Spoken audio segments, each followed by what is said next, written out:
Este encuentro del ciclo Pilares es organizado por Diario Los Andes e invita Telecom Argentina. También cuenta con el apoyo de Lorenzo Automotores, Grupo Sancor, Municipalidad de la Ciudad de Mendoza, Municipalidad de Godoy Cruz.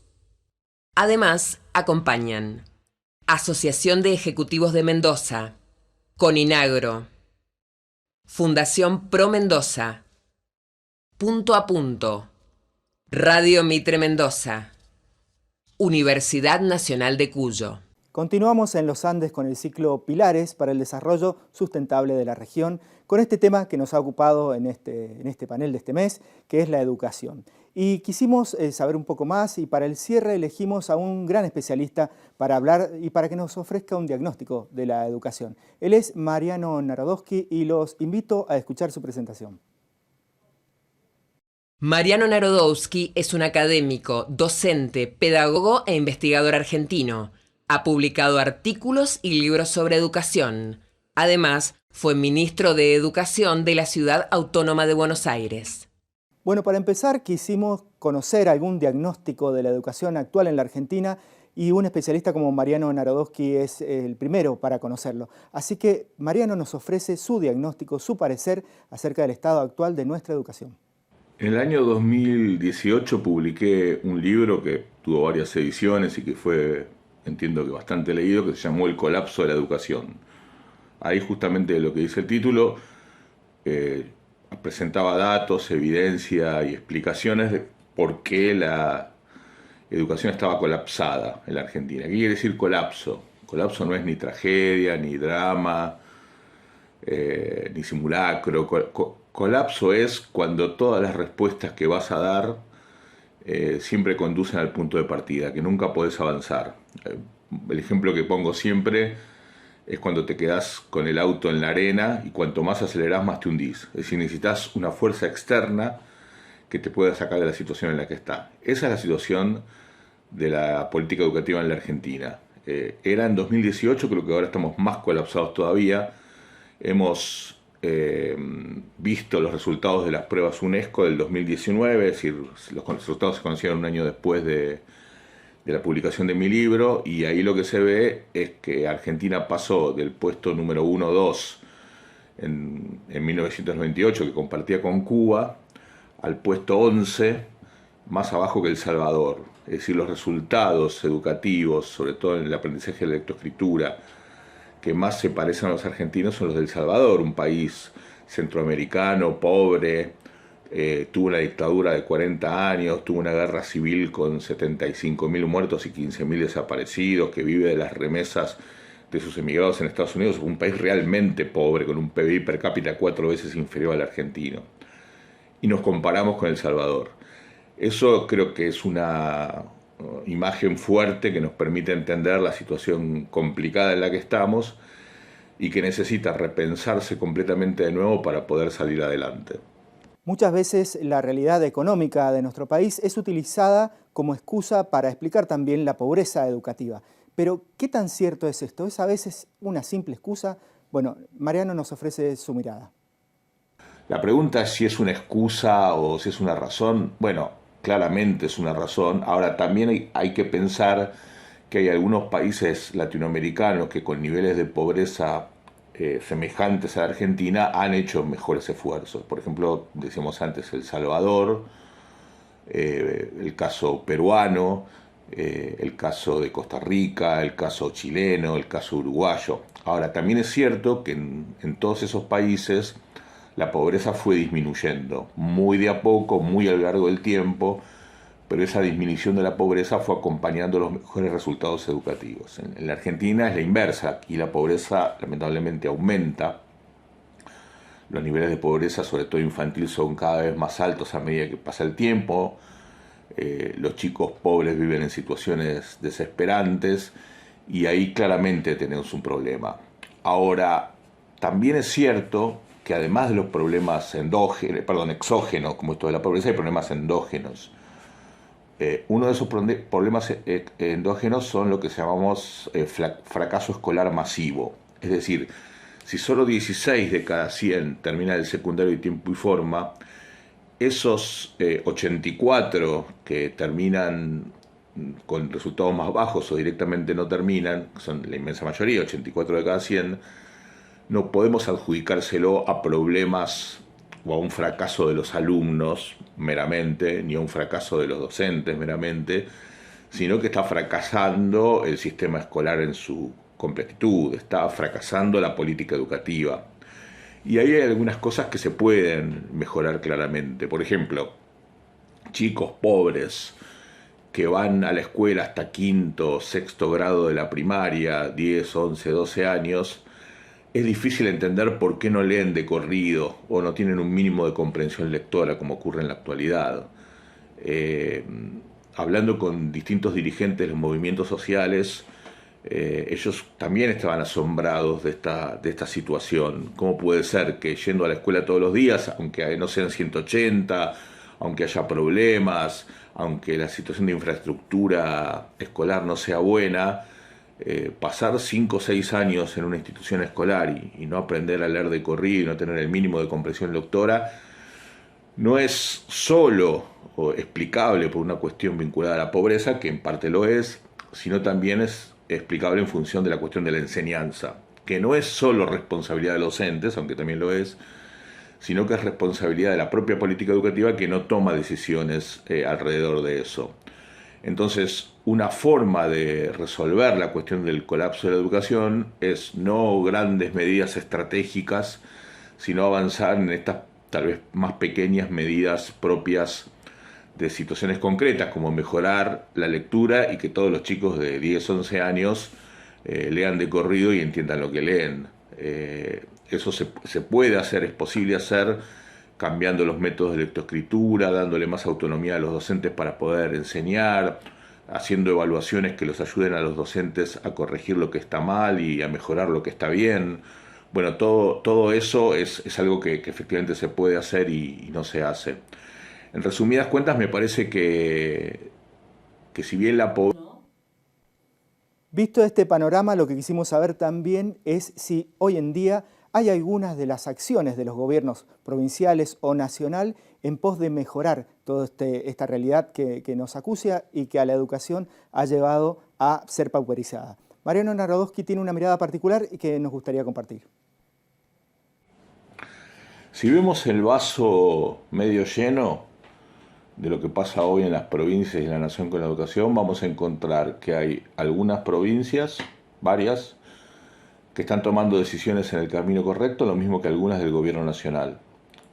¿Qué es lo que tienen de positivo? Punto 1 es que están saliendo del colapso de la educación, que quieren descolapsar la educación argentina. Y punto 2, que son jurisdicciones transgrieta.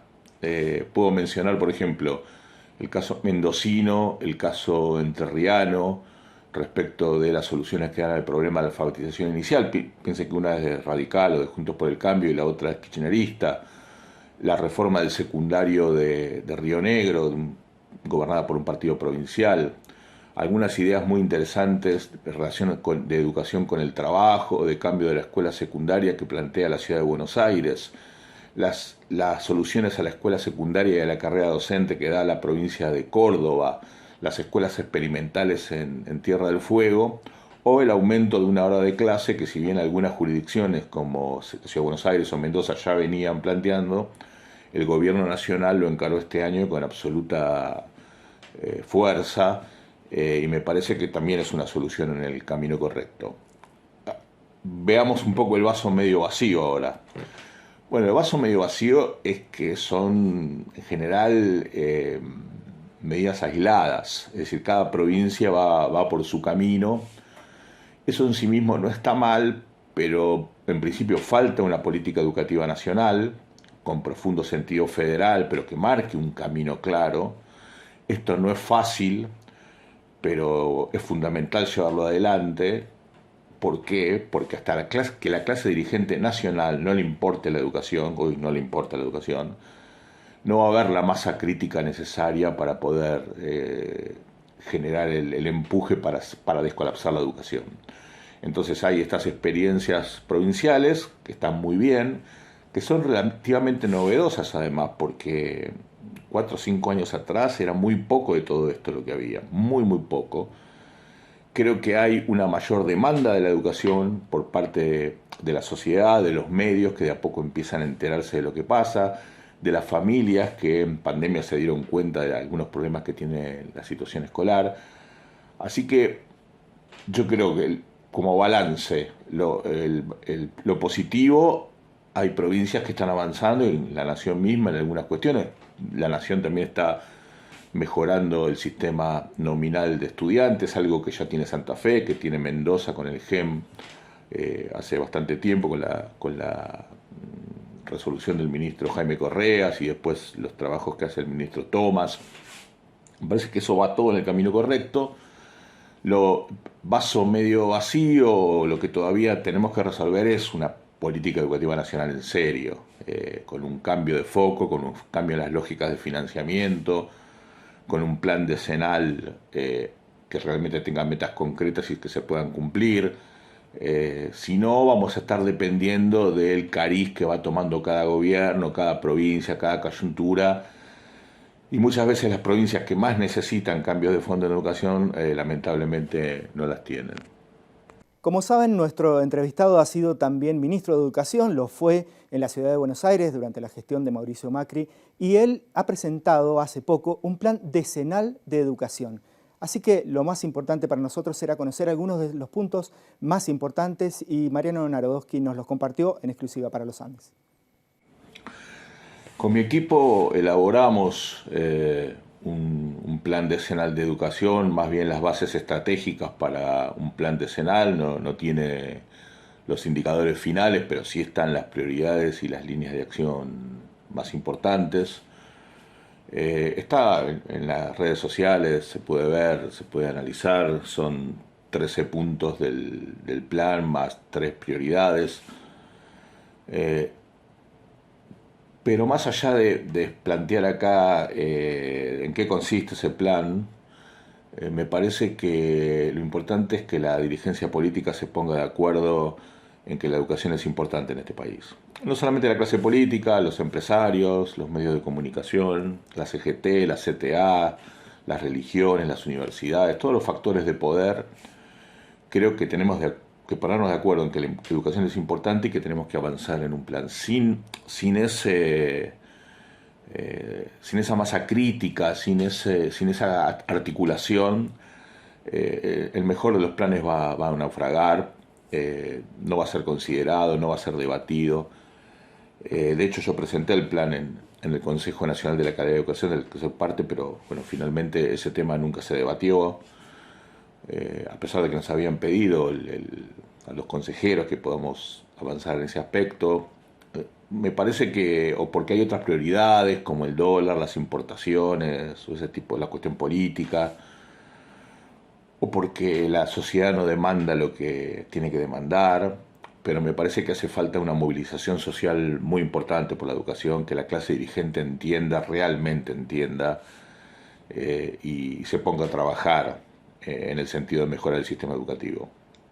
Por mi parte hago lo que puedo, muchos de los especialistas en educación ya no sabemos qué hacer para gritar que necesitamos un cambio, hacemos lo que podemos en nuestras cátedras, pero también en las redes sociales, en los medios, donde sea.